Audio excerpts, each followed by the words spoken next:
What's going on, everybody? If you watched my best of movies review, then here is my worst of. Or if you haven't watched my best of, go check it out, because now I've got my worst of. And you should watch them in that order. Best and then worst. You should hear about the things that I loved and then the things that I hated. That's just, you know, the way you should do it. But like I said in the first video, guys, the list of top 10 worst movies of the year that I have are not necessarily going to be the worst movies that you have this year. So if you've got a list of movies that you just hated, you were like, why did I waste my brain power, my eyeballs, and my time? Why did I waste all of this on this movie? Well, put that in the comment section down below. Maybe you've got a list of 10. Maybe you've got a list of 20. I don't know. Maybe you don't have any. Maybe you just love film and all film is perfect. In which case, I think you're kind of weird. The point I'm making, guys, is that this list is going to be unique, so I'd like to hear your opinions and thoughts of your lists in the comment section down below after this video. But just like the first list, guys, I have to go into my honorable mentions before I hit my top 10, and my first honorable mention for worst movies of the year is Spiral. Spiral was a movie that was supposed to take the Saw genre and just boost it to the next level, and just now we had 7 Saws, we had a Jigsaw movie, and now let's do 7 Spirals. Nope. I don't ever want to see another Spiral again. And I did a review for it, so I'll leave my thoughts at that. Well, I will say this. Hello, detective. That voice. One of the main reasons it's on this list. Okay. Next up, guys, is a disappointing movie, and that is The Conjuring Part 3. I loved The Conjuring. I still say it is the greatest horror movie to date. I mean, you know, non-slasher. And it is fantastic. And I thought Conjuring Part 2 was a good follow-up. Annabelle Creation and Annabelle Comes Home, I thought, are good follow-up movies. Annabelle, meh. La Llorona, trash. The Nun, eh. But this movie was supposed to be another home run for the Conjuring franchise. You brought back the main Conjuring people in Ed and Lorraine Warren. So there was no reason this movie shouldn't have been awesome, and it's just fell flat for me. I don't know why. Now, it wasn't bad enough to get into my worst of movies of the year, but it definitely fell flat and just left a bad taste in my mouth. So The Conjuring Part 3, yeah. And that's the thing, like, the Conjuring movies to me shouldn't fall flat, so that's why I made it to my honorable mentions. Final movie on these honorable mentions for worst of, guys, is F9, Fast 9 of the Furious, 9 Furious movie, whatever you want to call it, trash. This movie was just trash. They left reality a long time ago, which is too bad because the movies were originally grounded in reality. They were street racers who were stealing DVD players. It was awesome. I love Part 5. I still say it's one of my favorite top 5 action movies of all time. I love Fast 5. The Rock was perfect in it. By 8, I was like, what is this franchise doing? The Rock is The Rock from WWE now, and he's kicking torpedoes. He's just kicking them. They went way off the rails. So when Fast 9 happened and I saw the previews, I was like, this is going to be bad. And then they were like, it's going to be bad, but John Cena is going to be Vin Diesel's brother. That's what they did. Now, John Cena was in one of my favorite movies this year, of The Suicide Squad. He was also in one of the worst, in F9. The question you have to ask yourself is, if I hated F9 that much, what's in my top 10? I won't make you wait very long, but first, Pure Leaf Tea. Should really talk to somebody about sponsoring me. Maybe I'll get around to that. Let's do the top 10 worst movies of 2021. Coming in at number 10, guys, is a movie that I really enjoyed the visuals of, which is why everyone has put it on their favorite movies of the year. But I was pissed at this movie for how they ended it, and for that it made its way onto the top 10, and that is The Green Knight. Visuals in the movie are great. Slow burn? Fine. I've actually come to appreciate slow burn movies and not just get pissed at them every single time. But this movie, it was slow burn with zero payoff, because the end of the movie is just a huge tease, and for that, it made it to my 10th worst movie of 2021. At number 9, guys, The Hitman's Bodyguard's Wife. Nobody asked for it. Nobody should have made this movie. No one asked for it, and it was terrible. The only thing I'm going to say, because you can go watch my review if you want to hear all of my thoughts, but the only thing I'm going to say on The Hitman's Bodyguard's Wife is that Ryan Reynolds gets hit by a car that's going like 70 miles an hour. He flips up in the air 6 times, lands on his head, gets put in a trunk, and like 3 hours later wakes up like, that kind of hurt. What? That's Fast and Furious nonsense. And this movie's supposed to be in reality. I mean, yeah, it's weird, like, there's like Bodyguards of the Year awards and stuff like that. Weird shit. Okay, fine. But like, there's no superheroes in these movies, but that was a superhero move, and I just hated that. And that moment is just what the entire rest of the movie is like just watching that moment over and over played out in just different scenes. It's awful. Ryan Reynolds is the most Ryan Reynolds he's ever been, and I hate that about Ryan Reynolds. Like, I just wish I liked Red Notice. Ryan, god damn it. You don't have to be like full Ryan Reynolds all the time. And that's what you were in this movie, and it was terrible. Samuel Jackson, I liked The Hitman's Bodyguard. I actually enjoyed that movie. Hitman's Bodyguard's wife? Trash. So, number 9 on this list. Coming in at number 8, guys, Escape Room 2.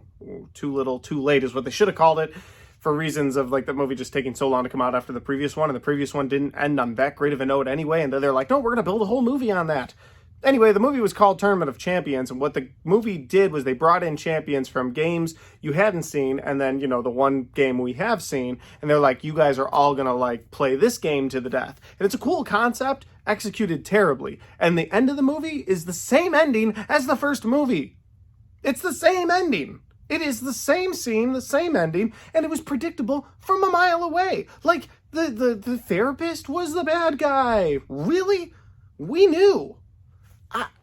It tries to be overly clever when it didn't need to be. All you had to do was give us some cool traps because Spiral couldn't. So you could have given us some cool traps and a nice little bow on the end. Just tie it up and be like, that's the movie. Now you've gotten 2.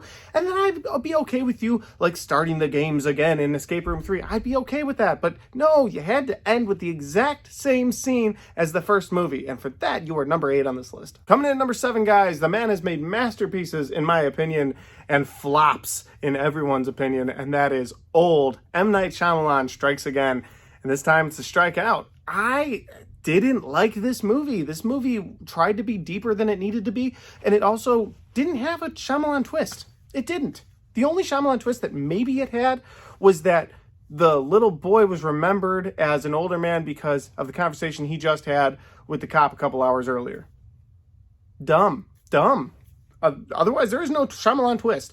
And then Shyamalan's in the movie, and the guy needs to stay off the camera. Like, just cast somebody and be the director and maybe tighten up the script. Again, it tried to be too clever. For that, it made its way to number 7 on this list. At number 6, I'm gonna get a lot of hate for this because everybody fucking loves this movie for no reason, and that is Dune. Dune was my biggest waste of time movie in 2021. I watched it at home on my big screen with the lights out, surround sound on. I was super excited for it because all of the hype, now I've never read the Dune book, but all of the hype, the actors in it, Jason Momoa, Josh Brolin, I was like, oh my God, just give me it, yes. And I watched it uninterrupted for the full almost 3 hours, and they had the nerve to be like, oh yeah, I know we showed you the same scene of Zendaya spinning around with the background, but you know what, that was part 1, you gotta come back for the rest, assholes. I hated this movie. This movie made me angry that I wasted time. Biggest waste of time at number 6. Coming in at number 5, guys, Candyman. Candyman, to me, looked like the movie that was going to kick off the horror season with a bang. I was going to want to do nothing but watch horror movies. Maybe I'd go revisit all the old Candyman movies.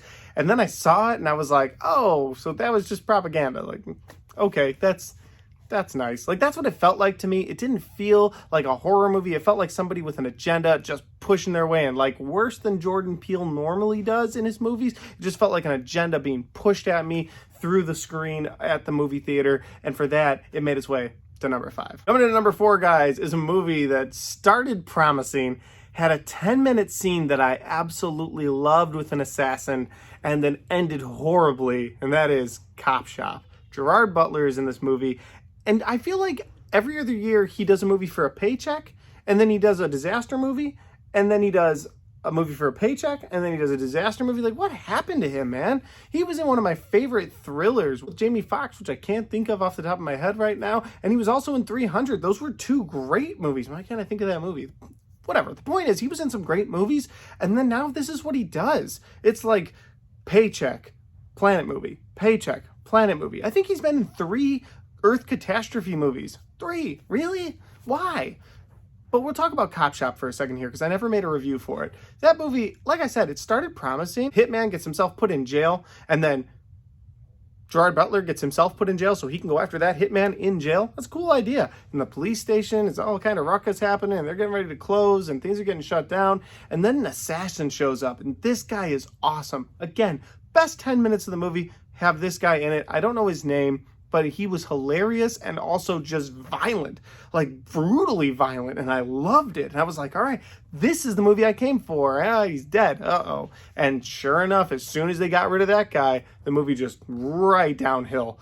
It was sad to watch, honestly. And then the end of the movie, Gerard Butler gets shot point blank with an Uzi, and then he's like, whoo, didn't have a vest on, but I'm good. Like, that's The Rock in Fast 9. What are you doing? You don't do that. That's the kind of movie that it was, and that's disappointing. I didn't have the biggest, highest hopes for this movie, but I took a bunch of friends of mine, and now every time I suggest going to see a movie, they're like, yeah, but you took us to Cop Shop. So I blame Cop Shop for this, and it's number 4 on this list. Next up, guys, Last Night in Soho. Edgar Wright directed. I've got a review on it. The movie is just boring. And the best way I can put it is this is a horror movie if Taylor Swift had a music video about horror movies. That's what this movie feels like. I know it's some weird cliche throwback to the 60s, but Edgar Wright, I'd say he should probably stay away from horror at this point because I'm not interested. Gangsters? Yeah, he's not bad, but those are my thoughts that I'll give you here. Otherwise, you can go check out my review. Number 3, Last Night in Soho. Next up, guys, the number 2 movie. This was my number 1 a lot of the year, and I just switched it the other day. Wrath of Man. Now, the reason why this is so high up on this list, Wrath of Man stars Jason Statham, and it's directed by the same guy who directed my favorite movie from 2020, The Gentleman. That's right, Guy Ritchie. Guy directed Snatch, both Sherlock Holmes movies, countless other movies. Guy Ritchie can do no wrong, and then he made Wrath of Man, and it's horrible. I hated it. Wrath of Man is like Vantage Point starring Jason Statham. Wrath of Man is an abomination to everybody who likes shoot 'em up movies, gangster movies, all of the above. Movies that take places at different times. Like, I like those movies. I'm fine with re-showing me a scene to show me something I didn't see. I always find those unique and fine. Well, hell, my favorite movie of the year did that, and that was The Last Duel, but it did it well. This movie is like, no, we're going to show you different angles of the truck. Dumb. Stupid. Wrath of Man had the worst line of dialogue in a movie this year that I saw personally, and that was, "Are you going to make a poo-poo?" Jason Statham said that. Now, Jason Statham and Guy Ritchie have a movie coming out this January. I forget what it's called. It's another gangster movie. I'm going to give it a chance, but it's not on my anticipated list because they screwed me this year. Wrath of Man is the number 2 worst movie of the year. And finally, guys, we got down to the worst movie in 2021. What could it be? It involves a really, really terrible game of basketball, and that is Space Jam 2. Space Jam: A New Legacy. Space Jam, LeBron James really needs to stop comparing himself to Michael Jordan. Look, I have loved LeBron James' career. On the court, playing basketball, I've loved to watch him. I've never made any apologies for that. I've enjoyed talking about it. I like going back and forth with people about LeBron James. People always say, well, Jordan this. And I'm like, well, Jesus Christ, the only people making comparisons to Jordan are you. But let's stay on topic for the movie. Space Jam 2 didn't even have a basketball game. It was some weird techie basketball game that wasn't even basketball. They had a blue space ball. It was stupid. And then here, I'm going to give you 2 other reasons. Slow down. I'm going to give you 2 other reasons as to why this movie was so bad. Okay? The first reason, what we already talked about with LeBron James just not playing a game of basketball. The second reason were the monsters, or the Monstars. They weren't even the Monstars. I don't even know what they were anymore, but they were terrible. I hated them. And was Kevin Durant a snake? Was that Kevin Durant? I don't know. I watched it once with my kids. My kids didn't even like it. That's a freebie. I'll throw that one in there for you. But my main reason for disliking this movie so much is the hypocrisy that went into this movie. So before the movie came out, they made sure WB told everybody, listen, we have heard your cries, and we are going to remove Pepe Le Pew from this movie. And we were all like, who's upset about Pepe Le Pew? He's a skunk. I like the cat. What's the problem? And they were like, listen, he promoted a culture of something I can't say on YouTube, but he's like, he promoted a culture, Pepe Le Pew did, so we got rid of him. He's no longer there. Don't worry. We've gotten rid of the perverted cat. And somebody was happy, but I was like, that's a dumb move. I wasn't upset with it. Honestly, I thought it was a dumb move, but I didn't care. I was upset when in the crowd they have all of the WB properties hanging out, and they have the guys from A Clockwork Orange just hanging out on the front row. Now, I don't know if you've seen A Clockwork Orange, Stanley Kubrick's movie, about four guys, something like that, about a bunch of guys in England who are going around and doing that exact same thing they accused Pepe Le Pew of doing, and murdering and mugging, but especially that first one. And those guys were front and center the entire movie on the basketball court watching with like Batman and The Matrix. And I was like, okay, I see Batman, I see the Clockwork Orange guys. Who greenlit that? Why was that okay versus Pepe Le Pew? They're both not real. So I wouldn't have cared either way. But you went out of your way to say, Pepe Le Pew's not in this movie, guys. We've done the right thing. And then you put the Clockwork Orange guys in? That blew my mind. And it made it the worst movie of 2021. For all the reasons, but that one was the main reason. So Space Jam, A New Legacy, hopefully is a final legacy, because we don't need any more Space Jam movies. The first one was perfect enough. And those are my worst movies of 2021. Guys, if you enjoyed this, make sure you hit the like and the share button so your friends can see it. If you haven't subscribed to my channel yet, make sure you do that, because I got a lot of content coming your way in 2022, including my most anticipated movies of 2022 coming soon, so keep an eye out for that video. And finally, guys, if you had a different list of worst movies, you might not have had 10, you might have had 5 or 1. Your worst movies of the year, put them in the comment section down below, and let's talk back and forth, because I love talking to you guys about movies. Thanks for watching, and I'll see you next time.